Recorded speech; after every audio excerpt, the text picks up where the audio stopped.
This is a Rogue Media Network production.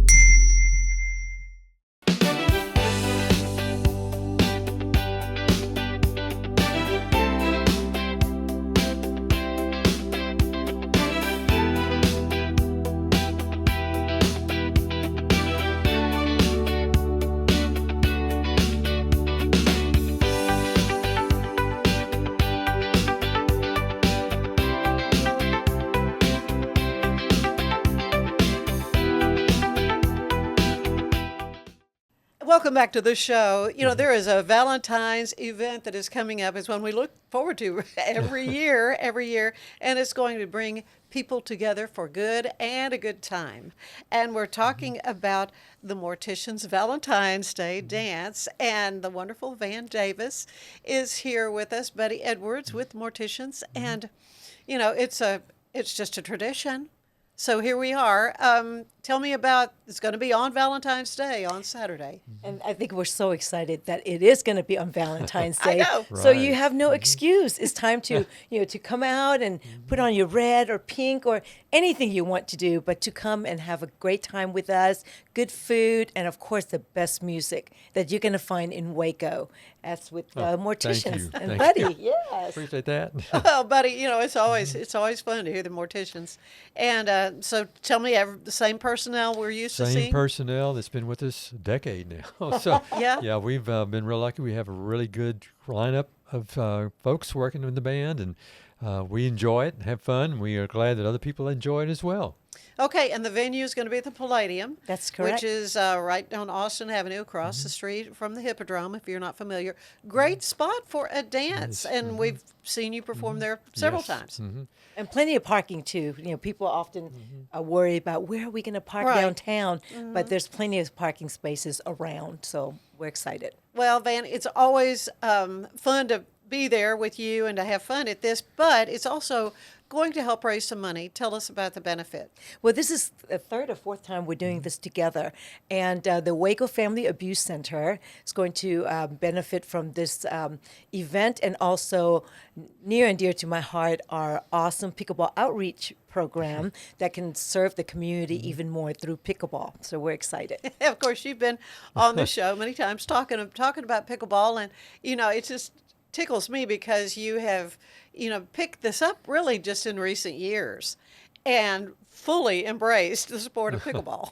Well, to me, when God, just gives me an idea or introduces me to something new, and it stays with me for a couple of weeks, I know that's something I needed to do. So the idea, after I played, I fell in love with the game. And it's like, how can I bring the community together to do this wonderful sport? And it's been amazing. We've served over 1,500 people through pickleball, and we want to continue to do that even more. But, the Waco Family Abuse Center that we've been a part of for many years, and we want to definitely continue to help them out. And it's going to be just a fun event. We used to, I know you and I, Ann, we used to go to the Valentine's dance at the convention center with the Morticians for many years. Well, I've been one at the Lion's Den, I think. I mean, I go way back. Go back a little with way. The Valentine's Morticians dance. You do the hamburgers and all that side of thing. And then one of the last ones we went to was at the Baylor Club. And that was before you were going to have your big birthday, and you were talking. So this has been sort of a tradition for my husband and me as well. The Morticians, though, are just a wonderful, iconic band. For anyone who doesn't know, tell them the origins of They go the way Morticians. back. They do go a long Yes, time. and try to remember the origins, but actually it goes back to about the middle 1960s. When the original Mortician band was formed, when the kids were in high school. That was Richfield, right? Richfield, yeah. And they played for, 2 or 3 years there while they were students. Then, of course, graduated, dispersed. And then in about 1982, a couple of the original members of the band, Danny Moore, who was the original vocalist, and Joe Hall, kind of got the idea that it would be fun to play some of the old tunes again. And we brought in a couple other. I was fortunate enough to be a part of that group. Kenny Gradell was on drums, and Mark Venable was on the bass. And we played at the old Waterworks one time, and the crowd went crazy. And you we thought, we got a thing Just here. like we the got a Beatles. thing here, and that was 1982. So Yeah. we still got a thing. So Yeah, you do. But it's been fun, and we're so glad the community has enjoyed the music over the years, and it's been so much fun to play those old tunes.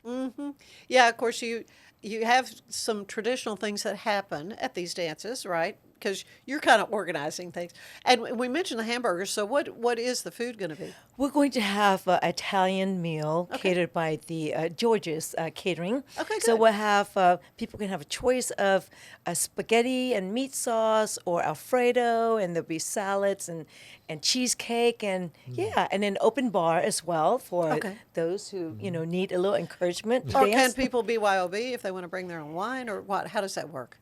We have not thought about that. Okay. I would imagine so. I mean, we used to do I it don't know. before, but we would want to encourage people to come however they want to come, and just to come for a meal, or if they don't want to come and eat, they can just join us when the dance starts at 7:00 and just pay to come to the dance. Okay, so give me the timing again. The timing is if you're there for dinner and dance is 6:00. 6 o'clock, 6 p.m. Dinner will be served. Doors will be open at 5:30, Okay. and we'll start dancing at 7 p.m. So people can come at 6 and have a nice dinner with us, or come to the dance itself. All right, and so the cost?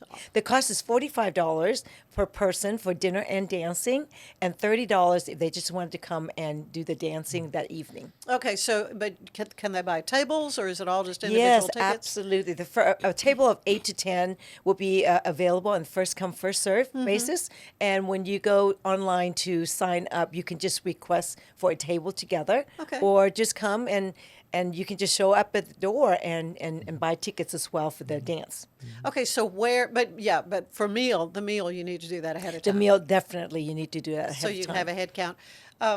So tell me, buddy, after all these years, what makes you still so passionate about playing? Well, I think it's in the blood at this point. Yeah. And I remember when I was in high school and just learning to play the guitar. The original Morticians, I was sort of their groupie, and I went to all their performances. I didn't know the kids really that well. They Yeah. were playing then. But I think once it gets embedded in you, it's just a lifelong thing. Yeah. And so I've always enjoyed playing those songs, and I enjoy playing other types of music too. But it's just been something that's been with me. This has never dispersed. It's still there. So. Well, Ann and I are your groupie. Oh, Yeah, well, thank yeah, you. right. I We're appreciate your that. group. We're part. There are quite a few of us, So, are there some other games and things you're planning for that evening? Well, we're of course going to do the heads and tails. That's Yeah. always a lot of fun, and you can help me with that. Okay, I've promised to and do we'll that. we'll have some raffles and things going on at the same time too. Okay.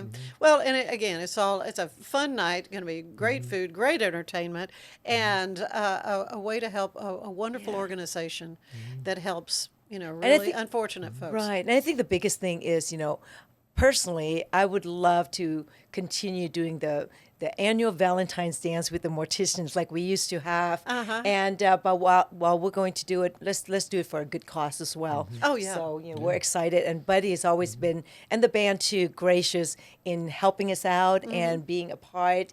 And what a better way to celebrate Valentine's Day and bringing the community together for a good cause. Okay. And so may I add, real quickly, I would encourage people to come who maybe are not dancing so much anymore. right. If you want to come and listen, that's perfectly fine. You And it's do not so loud that you can't That's visit. right. I mean, that's what's That's right. good. Is it's just perfect as far Right. as that goes. Because Sure. there are some venues where it's so loud you can't hear yourself think. It's so Just if it's too loud, just say, turn it down. you're pretty responsive. Will you still have the? Can we vote on whether or not you do "Smoke Gets in Your Eyes" or "Unchained Melody"? Oh, I'll let you choose the two songs, Anne, and definitely people can vote on what you would like to hear on after the second Right. set. Well, no, it was "Pretty Woman" or "Unchained Melody." I wasn't think that? you Yeah. got it. That's Okay. right. Yeah, we always have like the faster song or the slower songs, and for some reason, the slower song always wins out. wins. Yes. Well, there's this. Anyway, it's a wonderful evening. So the best way to go and find tickets, where do you find them? You can go on Facebook. You can go to Be Awesome Now. You can go to Van Davis. And the Morticians has a Facebook page as well, and we'll put some links there that people can sign up. You can call me directly. You can message me. You can contact Ann. That's right. We're all going to find ways that you can get tickets for sure. Get you tickets. Yes. Well, it's going to be loads of fun. Thank you. We will have a lot of fun. So this weekend, Saturday, That's join right. us. It's coming yes. Friday. It is Valentine's evening. So what a great way to enjoy with your sweetheart. That's right. Perfect. Even if you don't have a sweetheart. Come and enjoy the music. music. Come and join the music. That's and right. we'll have plenty of singles people there. together. And they can dance Oh, together. absolutely. Absolutely. Yep. All right. Thank you both so much. Thank you, Ann. Thank Stay you with us. There is more of the show ahead. It's football season, and we can create your outdoor tailgating spaces that is actually a part of your home. Bifold doors that tie in the inside and the outside, and you can gain anywhere from 1,000 to 5,000 square feet living space, all while taking in the big game, poolside. Call us at Gather & Co. Kitchen and Bath, where we can create your unique tailgating space. Central Texas since 1889, TFNB Your Bank for Life takes pride in being more than a bank.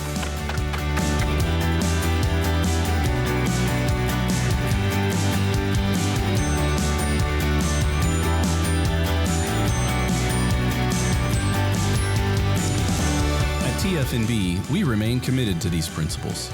If you value them too, come join us. TFNB Your Bank for Life. Ready for a better kind of primary care? At Patient First Direct Primary Care, you get unlimited office visits with same-day or next-day availability. And instead of rushed appointments, we take the time to actually listen. There are no insurance hassles, just clear, simple care. You can reach us by phone or text because access shouldn't be complicated. Our practice has expanded to include Medicare-age patients as part of our direct primary care model. It's a fresh alternative to the traditional insurance or government-driven systems, care that finally puts you first. For more information, go to patientfirstdirect.com. Farmhounds offers natural treats and chews made with quality products that support family farm, regenerative agriculture, and humane farming practices. Give your dog the best with wholesome, organic ingredients that promote health and happiness. Shop now at farmhounds.com. My house has a new glow. I love my windows. Universal Windows Direct. I let in the sun rays, more of the heat stays. Universal Windows Direct. Right now, buy one window, get the next one free, plus no interest and no payments for 24 months. I love my windows. They've got that brand new home effect. Universal Windows Direct. The reason that their service is outstanding because the people they have working, behind the desk and the folks working out in the garage, taking care of business. And they give you a date, they give you a time, and they're spot on. And they're professional, they take care of it, and they answer all your questions, and they're fun to work with. Like Alan Samuels always said, Waco has a lot to offer, and so do we at Alan Samuels Dodge, Chrysler, Jeep, Ram, Fiat. Come by, let's be friends.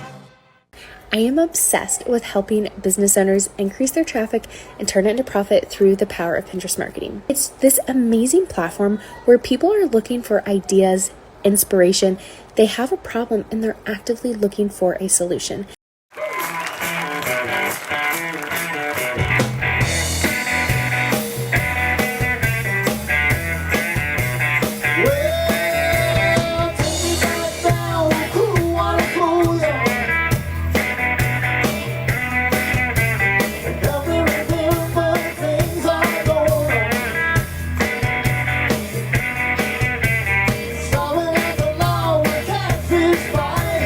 Walking along the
you. Thank you very much. It's hard to find supplements that work. No, thank you. Plant-based supplements made from the Earth's most powerful plants for your immune health, gut health, workouts, and more. Find out more at auraorganic.com. It's the Restore Clarity Focus Patch, my little secret weapon for staying sharp, focused, and on task. Each box comes with simple instructions inside, so you always know exactly how to apply it. Each patch lasts for 3 days. I love that I can wear it all day. Finance is evolving. Automation, data analytics, and AI are reshaping what finance teams do every single day. The best way to predict the future of finance is to be ready for it. If you want a head start, check out 365 Financial Analyst. Hello, everybody. Welcome to the show. You know, when we talk about healthcare, we focus on diagnoses and treatments and outcomes, obviously. But there's another element that really deeply affects all those things on how patients feel, how families cope with the situation, how communities build trust in their healthcare systems. And that's patient experience. And it's more than just comfort and satisfaction, which you might think it's about safety, communication, dignity, and feeling heard during some of the most stressful and vulnerable moments for someone. Well, today I'm so happy to have Kerri Reyes here with us. She is the Patient Experience Manager for Advent Health Central Texas. And Kerri, you work in the intersection of care and communication and compassion and helping ensure that that patient experience is the best it can be. So I do. Lovely to have you here. I had the chance to interview you for Channel 25, Advent Health being one of the sponsors there at KXXV. And really, it was the first time I've had a chance to talk to someone who really specializes in this area of patient care. I mean, we all take the survey, no matter what, how long did you have to wait? Those kind of things. But really what you do is a lot more detailed than that. It is, and this is a newer role for Advent Health Central Texas specifically. I got into my role October of 2023. Okay. So prior to that, we didn't have anybody in patient experience. It was just up to the leaders to manage all of the things, not just complaints, but also how do we make improvements with that feedback that we get. And that's why the survey is so important. Patients think it's just another survey. You go to Walmart, right? You get a survey, 5 stars. Yeah. But it means a lot more than that, because that feedback helps us improve processes to make things better for the next patient. Mm-hmm. What are some of the most important things you learn from those surveys? Most important things we learn from the surveys, and I'll speak about right now, is that we aren't listening to our customers or our patients. We're not spending time with them. They feel that healthcare is rushed, that we drop in, drop out, give them a quick diagnosis or not, right? Sometimes you go in, have all the tests, they're negative, and nothing's wrong. But they don't know, but I know I'm sick, but we can't find anything. Right, and we don't take the time to sit down and say, hey, you know what? I'm glad you came in today. You didn't have a heart attack, but this is what you're going to do moving forward, and this is who you need to follow up with. So then patients almost, it's like we, not intentionally, but make them feel bad for why they came in because it wasn't a true emergency. Yeah, it's kind of like you take your car into the shop, and it's like, I promise you it's going, and then of course it's not. It's fine that day, it's right? fine that day. Yes. So we're learning that it's not just about wait times, right? Yeah, right. You know you're going to have to wait. It's that we didn't keep you informed while you were waiting, or we didn't keep you updated. And I teach my staff, no update's an update. Patients don't want to feel like they're just left in the corner and not checked on, right? We need to be frequently checking on them, frequently updating them, and not only the patient, but their family is a big part of that. And we need to address them too. Hey, they might be diabetic. Do you need a snack or something to drink? Right. Maybe the patient can't, but their family member that's been there for 6 hours with them, right, didn't have anything to eat, and we don't want her, having an emergency on top of that. So, and I'll tell you with the new guidelines for CMS and quality, as we relate experience and safety together, the guidelines coming out for 2026 are very heavily involved with patients and their families. Okay, so I didn't know you have rules and things that you follow. So tell me more about that. We do. So we're required starting this year to have a patient and family experience council. So that's not only workers or staff members, but also people in the community that need to have a say in how we operate. When our doors open. So every hospital, no matter every what. hospital, Okay. if you participate in, or you can get reimbursement from CMS. Okay, It's so gonna be a what does CMS stand for? I'm sorry.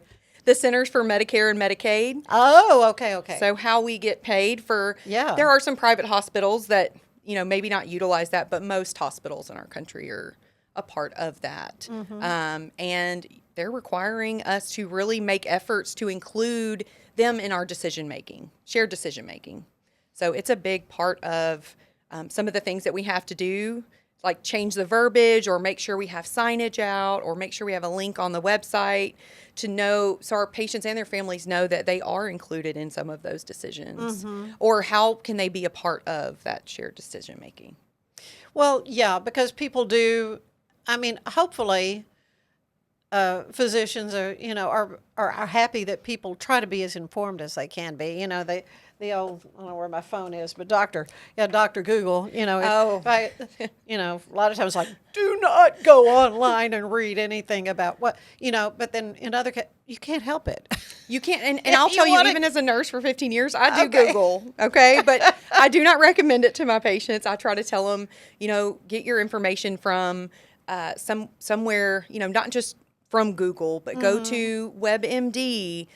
Really, honestly, you should check your primary care. A lot of, I know Advent Health specifically, we have a care advocate, and you can go on the app and just text her a question. And I say her, text the bot a question. And then they can relate you to a team member, a nurse, a doctor for those questions. But some of that can be answered just with the bot. With a text. Or, maybe you want to talk to a human being about. Yeah, so why is patient experience especially important when patients may be feeling anxious or vulnerable, worried? Patients aren't just a number, right? We are humans, and they want to feel loved, cared for, heard.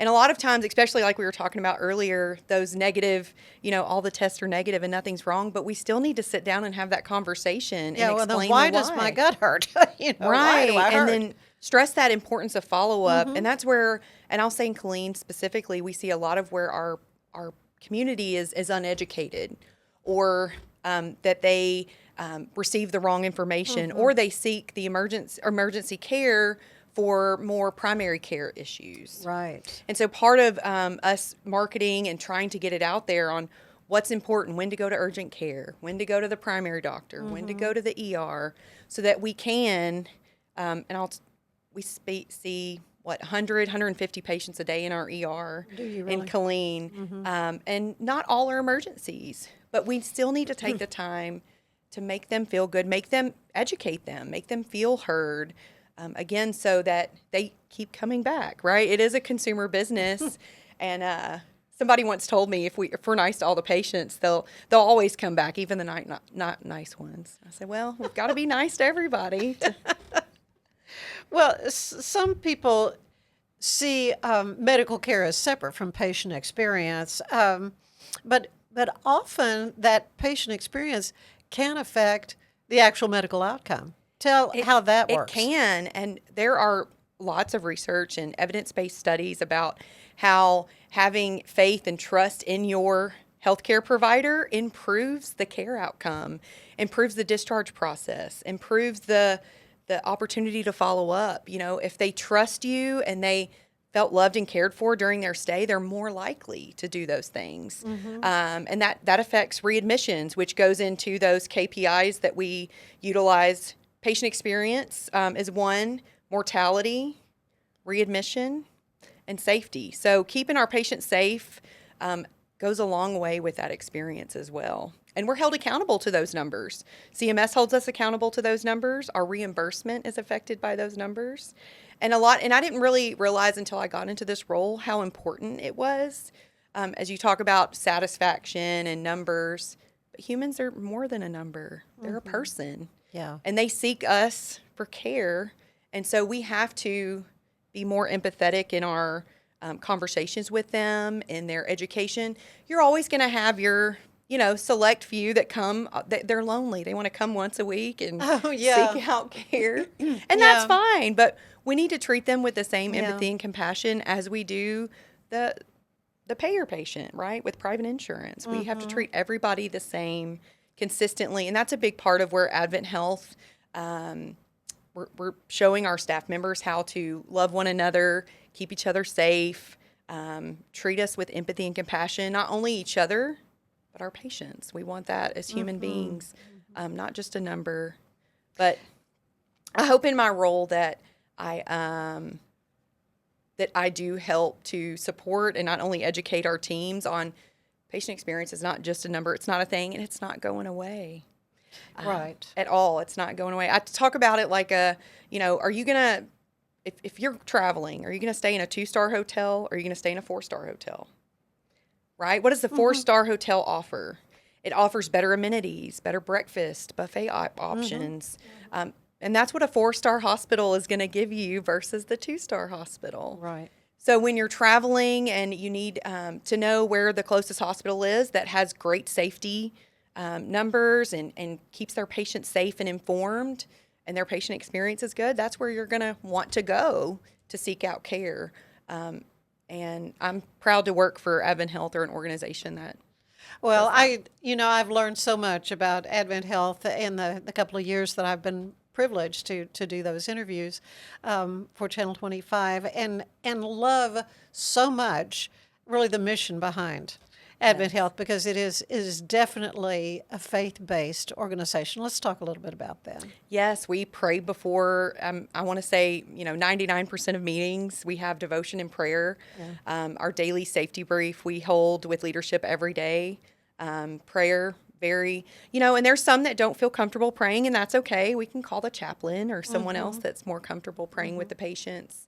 But having God, around, it's nice to work in a faith-based organization that allows us to do that, to pray if you want to pause, right? To help patients understand that a higher power does help them indeed get better, right? Or helps them follow up after they leave the hospital. That's a really big part of Advent Health. Yeah, he is the great physician. And yes, absolutely wonderful to know that Advent Health Central Texas believes that and encourages that. Because, when you're worried about your physical body, if say you have some sort of, traumatic thing happen, but your spirit is certainly a big part of that. And to have people who are like-minded, faith-wise, taking care of you is pretty important. Yes, our mission is to extend the healing ministry of Christ, and it should be in everything you do, whether you're helping a patient get to where they need to go because they're lost, or you're rescheduling them for an appointment that they were late for, right? No matter whose fault it was. It happens. It happens, and I can say that as I'm late to most appointments. But it should be in every walk of life. Everything that we do should be faith-based and helping extend that healing ministry of Christ, just like Jesus did. A lot more I want to talk to you about, Kerri, regarding trust and communication, and we will do that, but we need to take a break right now, and we will be back with more of the show. Stay with us. That's good.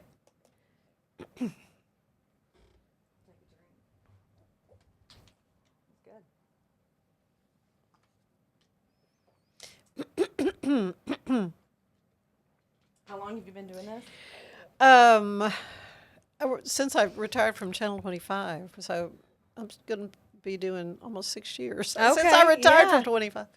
But the Ann Harder Show every day, Monday through Friday, just started in June. Okay. But I'd been doing 2 or 3 interviews a week, so it just added a few. Yeah. But I record them, certain times, Right. and then So anyway, here we go.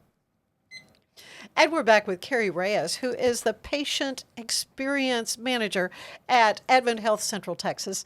And it's a whole kind of a job area that I really wasn't aware of, but it is so important for a number of different reasons. From the patient, obviously, the patient's family, the healthcare team as well. Yes. Are all involved. Yes, and I'll tell you that even when things don't go right, the CT machine breaks down, right? Your appointment gets bumped. Epic goes down, and we have to use our processes that are downtime processes. When those things don't go right, and we do service recovery, that's what we call our model for we acknowledge or apologize, correct the issue if we can, and then thanking the patient for bringing it forward. When we follow that, and that starts with the frontline staff, they're more likely to trust us and return back to our hospital even when things didn't go well. Mm-hmm. Well, it was funny. We were talking about how so many procedures are done with robotics, Yes. and we're all talking about AI. And I thought, well, at least AI is not going to, be giving you an appendectomy. Oh, wait, no, it may very well be doing that. But then somebody said, well, what if the power goes out in the middle of the procedure? That it happens. It's happened before, and we have processes in place to help that. That's good. Right? That's good to know. We do, and we actually May will be a year. We have the DMV5, the most, the fastest robotic on the market. Okay, so tell me about that. So we did the ribbon cutting back last May 2025. Right. We do some gynecological procedures, and we started out with urology and gyno. So those physicians that are trained, and then the plan to get more physicians brought in and trained to utilize that machine. Mm-hmm. So it's going rather well. There's a lower downtime with procedures using the robot because they're more accurate, right? Versus, And hands. this is like for hysterectomies, that kind of thing? Hysterectomies, prostate things, smaller, and there's still, maybe you spend 24 hours in the hospital, a night of observation, but it's so precise that it can decrease your downtime after the procedure and get you back on your feet quicker. Maybe not as invasive as the old way. Right. Yeah. So communication can really make or break a healthcare experience. How does clear, compassionate communication from check-in to discharge shape that patient trust and understanding? It really does, and I know I said this earlier too, but it really impacts the way that they see us, that trust for them to follow those aftercare instructions, follow up with primary care, and then the healing process actually is faster. There's a lot of evidence-based practice related to that when they trust their care providers and they feel safe with them, that they follow the instructions and do the things that they're supposed to do.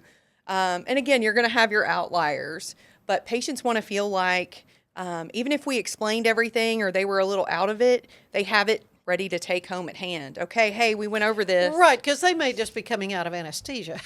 Right. Hopefully you got a family member that's listening with both ears, but sometimes that's not even true. Right, and including the family in that, Right. because we know that when we send you home after your colonoscopy, you're going to be a little loopy. A normal procedure for us that's our everyday might not be your everyday. And the patient that's more anxious, maybe they have a family member that died of colon cancer.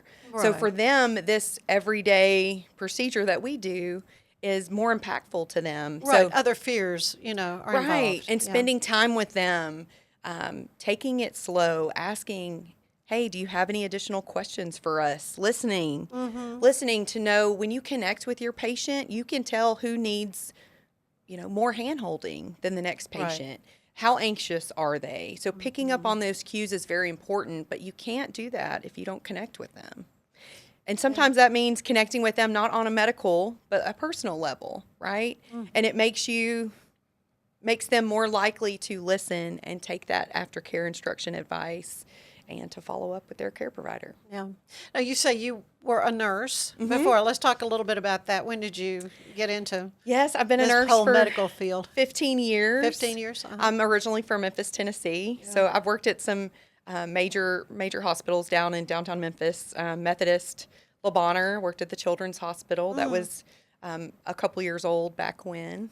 Done a lot of different things. This is probably one of the most joyous things that I've done. It really fills my bucket when I get to help someone or help a team member better understand the patient's perception of care, because although the surveys are based on patient perception is reality. Sure. Right? That's Oh, their yeah. reality. Right. And so whether or not it didn't happen exactly as the way you thought it did, but to that patient, it meant everything, right? And it meant if we didn't do well, then maybe they're never going to seek care at Advent Health again. Right? And then we lose the customer. So we want to make sure that we're not only extending the healing ministry of Christ, but reaching back out when things don't go well for that service recovery. So how old were you when you knew you wanted to do this kind of thing? So I originally wanted to be a doctor. Did you good? I grew up watching ER. So Dr. I know. Carter. Oh gosh. Yeah. And actually, there was a Carter on the Backstreet Boys, if that was my band back in the day. So I used to sign, in 8th grade, I would sign my papers, Dr. Carter, Dr. Carter. Did you really? I did. I love it. I did. I met my husband when I was 20. So shortly after that, I realized, okay, well, a career in medicine, I can't have the family and all the things that I want now. So I got a job as a nurse's aide. Back then, you didn't need a license or official training for that. Yeah, now they have CNAs, which is right. You're certified. Oh, to do certified, that. Yeah. yes. But we didn't take vitals. We didn't do, Right. some of those medical things back then. But it was a great start for my career. And, not saying I'm started from the bottom and rose to the top, but definitely was one of the best decisions I've ever made was to become a nurse. And it's been very rewarding. Yeah. Very rewarding. So we talked about surveys. How are all the ways that you gather feedback? How what are maybe some of the more creative things that you've done? We really like to gather that feedback in real time, or as in real time as possible. So if you visited RER last night and you didn't have a great experience, we hope that you'd reach out to the patient advocate, which we have one of those as well, and I work very closely with her. So to reach out to one of us so that we can help resolve the issue. If the medication, the doctor said we sent it to the HEB, but it wasn't at HEB, we want you to call us as soon as possible so we can correct the error and make adjustments, because maybe there's a problem with the process, right? And as we talk about safety and care and how that experience goes together, we want to ensure that every patient feels heard and spoken for, because honestly, our inpatient surveys, there's a 6-day lag before even we send out. It's a mail. Yeah. We still, in most of the hospitals, even in Advent Health, are doing mail, still doing, I call it snail mail. But, Yeah, that's right. but yes, so it's going to be several weeks before we can get that feedback. We do nurse leader visits. Our clinical directors and managers of every unit are supposed to see 100% of patients Monday through Friday. Really? To seek their feedback and ask how their care experience is going. Do they feel heard? Is their doctor and their nurse rounding together? Are we communicating well? And asking them using teach-back methods like, did you understand your plan of care? Do you know what the next plan is? And hopefully the patient can tell you, right, what that plan is. And I'll tell you, there's some situations or some diagnoses where maybe the patient can't repeat back. And hopefully there's a family member present, or somebody's just a phone call away, where we can, utilize that teaching over the phone. But in real time as possible, we would like to address those issues. The director or the frontline staff would be the first one to address the service recovery and then escalate it to management if needed. There's been a few times where I get brought in if the manager, said, hey, I did service recovery, but Kerri, I think they're going to need your touch on this, and I'll go and see what I can do. Yeah. So that, again, we're instilling that trust back in us that was lost, so that they can continue to seek care with us at Advent. Right. And feel like they were seen like and they were heard. heard. Yes. Yeah. Yes. Can you share an example, without giving any details, obviously, how patient feedback did serve to improve a process? Yes, I love this example. So our maternal child health department, when I came onto this role, there was a lot of feedback where, because we're a smaller community hospital, our cafeteria is not open 24/7. So if you have a baby at 2 a.m, we're not cooking up pot roast back there. No. So you got the machine to yeah. get something out of. And if you've ever heard of a behavioral health sandwich, nurses will know this, but it's a sad piece of bread and a tiny piece of meat in a white styrofoam tray, and you might have a mustard and a mayonnaise in there. And that's what we were feeding our moms after they had a baby. After they had worked so hard. Yes, and we do offer some non-alcoholic champagne, some bubbly, and a free dessert. But what we did is we took that feedback and then we elevated it. We put it in a clear container. We offered choices like chicken salad, tuna salad, added some lettuce on there, put it on a whole grain bun or croissant, added a fruit cup. So now your behavioral health sandwich now is elevated. That's right. To something you want to eat. A little more appealing. And it didn't cost that much money, No, right? no. We had to make a few adjustments, but that was a big one that's, right, it's about satisfaction. So, and I'll tell you now we've got Uber Eats and DoorDash. I was going to say 24/7 you can get just about what you want. You know, I feel like that happened, in the last year and a half or so. Right. So we've kind of, I'm sure the sandwiches aren't getting as utilized as much as they were. Maybe not. But, there's still some times where mothers don't have somebody to run out and get them food. So we have those choices, that option. And I'll tell you, I haven't seen another comment since then about our food specifically for that department. Well, good. Yeah. So that's great. How does cultural competence influence patient experience? Why is that essential when you serve in an area that is culturally diverse? Yes, we are in a very diverse culture. We're right outside the main gates of Fort Hood. Absolutely, yeah. So we have a lot of veterans and behavioral health issues with patients. And lucky we do have a behavioral health facility on site, so that's nice to have. But yes, it's very important because as you adjust, we can't use the excuse that we live in a different area or in a very diverse area. We have to change our perception, our verbiage, using scripting, things to be consistent with every patient every time, no matter what city you live in.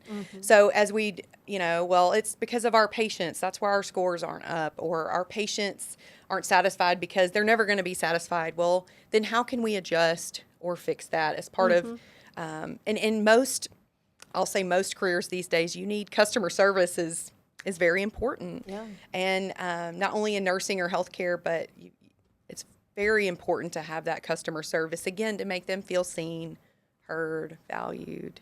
Very important. Yeah. What are some small but maybe powerful ways that healthcare professionals can show empathy and leave a lasting impact on the patient experience? I'll say, first of all, self-care, taking care of yourself.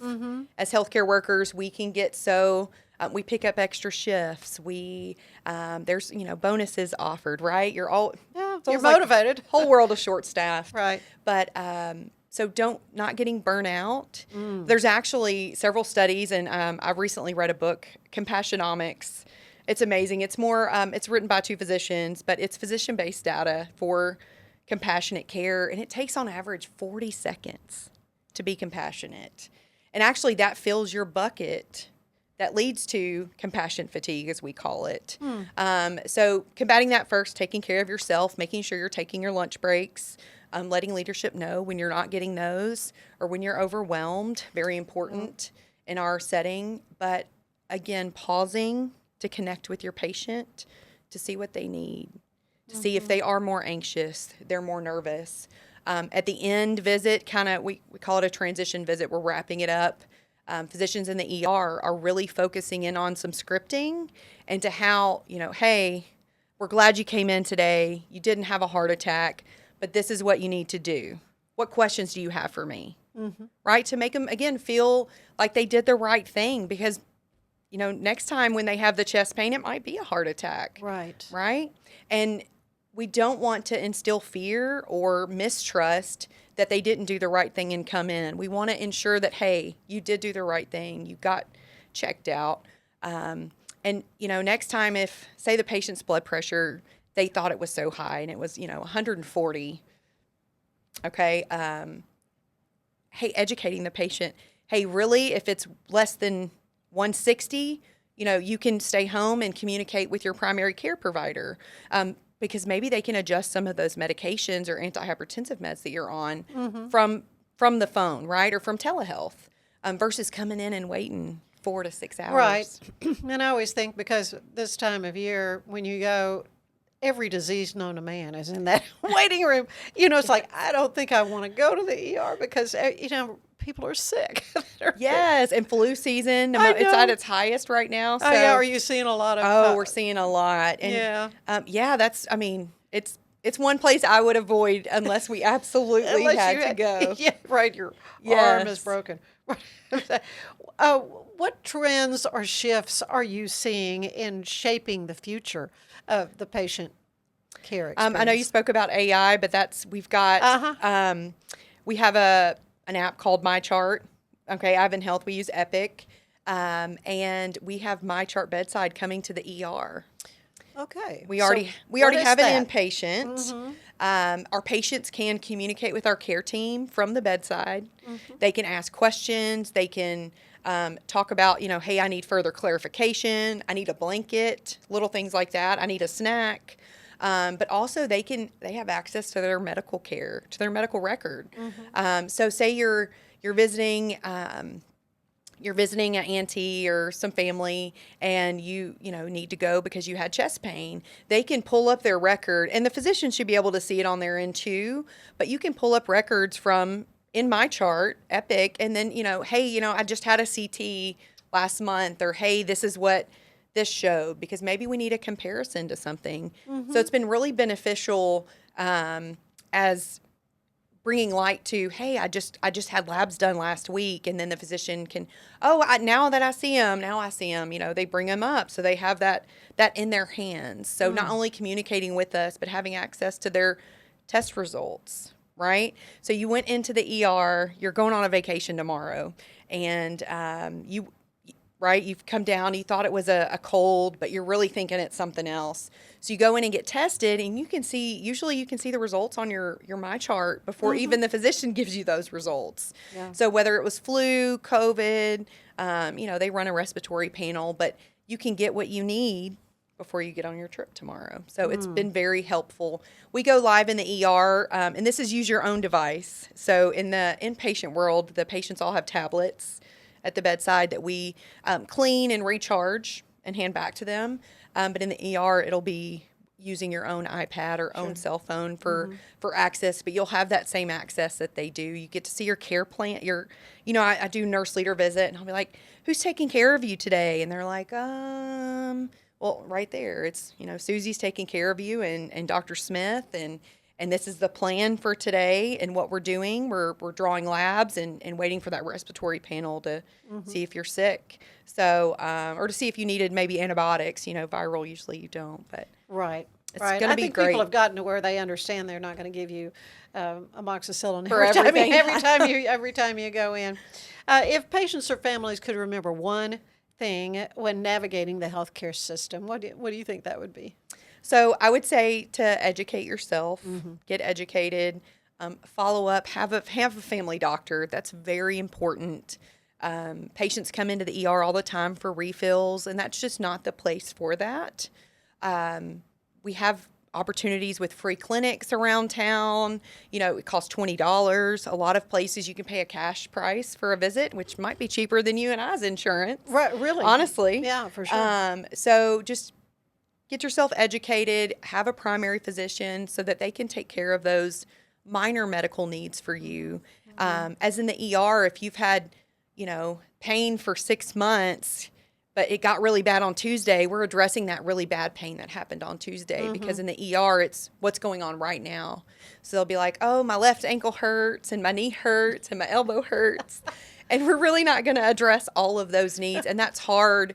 And that's where some of that you really have to dig a little deeper and be more empathetic so that the patient understands, right?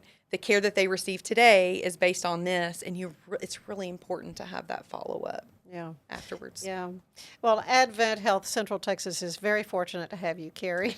And I have been fortunate to have you spend some time with me today to explain all this. So bottom line is, when you get those surveys, fill them out. Fill them out, yes. It's important. Feedback you need to is do a that. gift. Yeah. And I tell the team that all the time. We can't get better without the feedback. So Right. whether, you're adding it to your comment section or you're giving me a call after your visit, whether it was great too, right? We want the kudos and recognition as well, but we can't be better without it.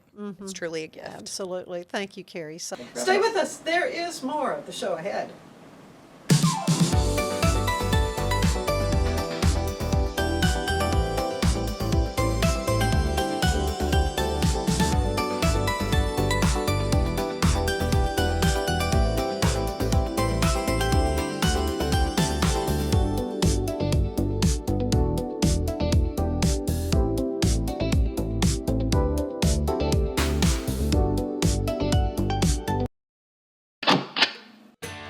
I'm Eric the Travel Guy, and we're hitting the ground running in Waco, Texas.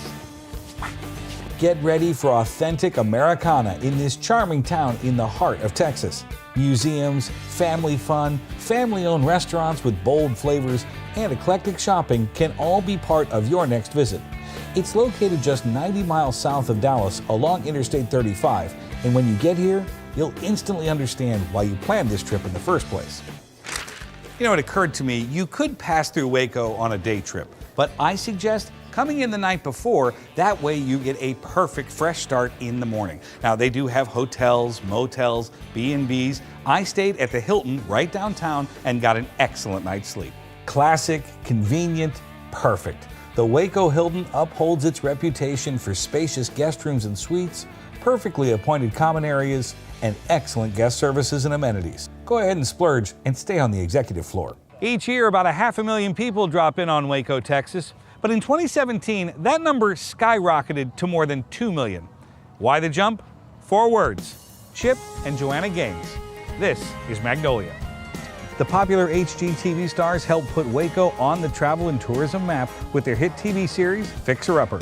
And you can see the passion and dedication to their design at Magnolia Market at the Silos. Inside, you'll find something for just about anybody.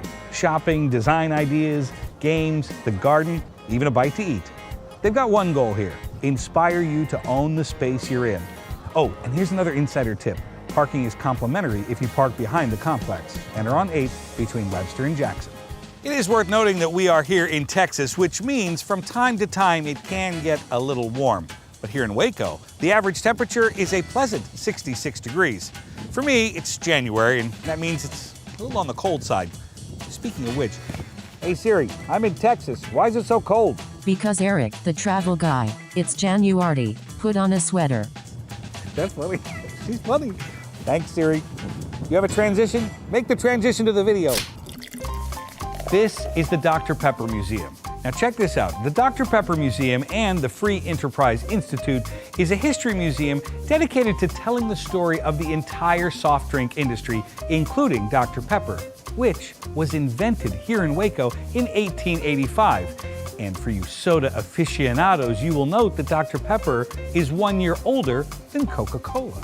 You can take a guided tour and drop in on the soda fountain for my favorite, a Dr. Pepper float. This museum is housed in the original 1906 Artesian Manufacturing and Bottling Company building, built specifically to bottle Dr. Pepper, and is now listed on the National Register of Historic Places. The mission that guides their collecting and public interpretation is not limited to Dr. Pepper and its affiliated brands. As a matter of fact, they house and maintain the broadest collection of soft drink memorabilia in the world, including the Dr. Pepper Snapple Group corporate collection. Some of you may be wondering what Frito pie is. Well, it's a rootin' tootin' good thing you're watching this video. Yes, I said it. Here's what you need to do. I have your answer. You need to come to VTEX, okay? They've been around since 1915, believe it or not. And in 1983, they invented the Gut Pack. Now, this is a decadent combination of Fritos corn chips, hand-chopped brisket, sausage, beans, pickles, onions, and jalapenos piled high. The Gut Pack would later be named Best College Eats. Waco is classic small-town Americana, which means Getting around is pretty easy. Now, on this particular trip, we rented a car just to uncomplicate matters, but you've got to get on the complimentary trolley. It picks you up right at Magnolia Market, takes about a 15-minute ride around downtown, and gives you an ideal sketch of this pretty cool little town. After your trolley ride, how about a cruise on the Brazos River? The Brazos starts in New Mexico and meanders all the way through Texas to the Gulf of Mexico. You can probably guess what I'm going to say, but it's so true. No matter how much time you have to make a stop here. This is the Waco Mammoth National Monument. Now, it was named a national monument back in 2015, and wait until you see what is inside. It represents the only recorded discovery of a nursery herd of Columbian mammoths. Oh yeah, let's go take a look. When you take a guided tour, you can view fossils including female mammoths, a bull mammoth, and a camel that lived approximately 67,000 years ago. So plan on at least an hour or two. Whew, we are quickly running out of time. My house has a new glow. I love my windows. Universal Windows Direct. I let in the sun rays. More of the heat stays. Universal Windows Direct. Right now, buy one window, get the next one free. Plus no interest and no payments for 24 months. I love my windows. They've got that brand new home effect. Universal Windows Direct. Ready for a better kind of primary care? At Patient First Direct Primary Care, you get unlimited office visits with same-day or next-day availability. And instead of rushed appointments, we take the time to actually listen. There are no insurance hassles, just clear, simple care. You can reach us by phone or text because access shouldn't be complicated. Our practice has expanded to include Medicare-age patients as part of our direct primary care model. It's a fresh alternative to the traditional insurance or government-driven systems, care that finally puts you first. For more information, go to patientfirstdirect.com. It's football season, and we can create your outdoor tailgating spaces that is actually a part of your home. Bifold doors that tie in the inside and the outside, and you can gain anywhere from 1,000 to 5,000 square feet living space, all while taking in the big game, poolside. Call us at Gather & Co. Kitchen and Bath, where we can create your unique tailgating space. Central Texas since 1889, TFNB, your bank for life, takes pride in being more than a bank.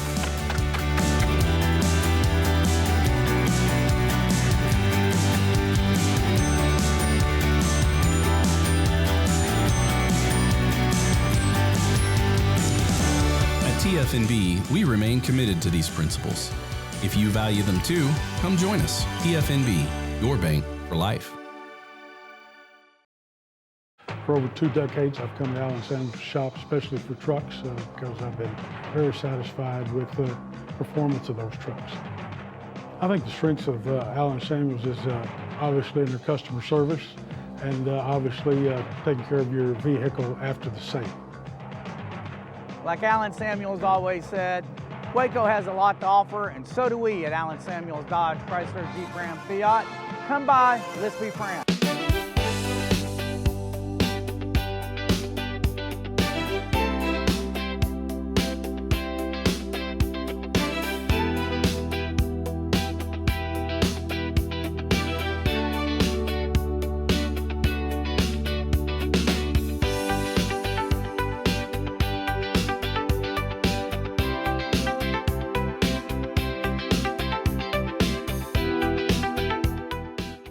This has been a Rogue Media Network production.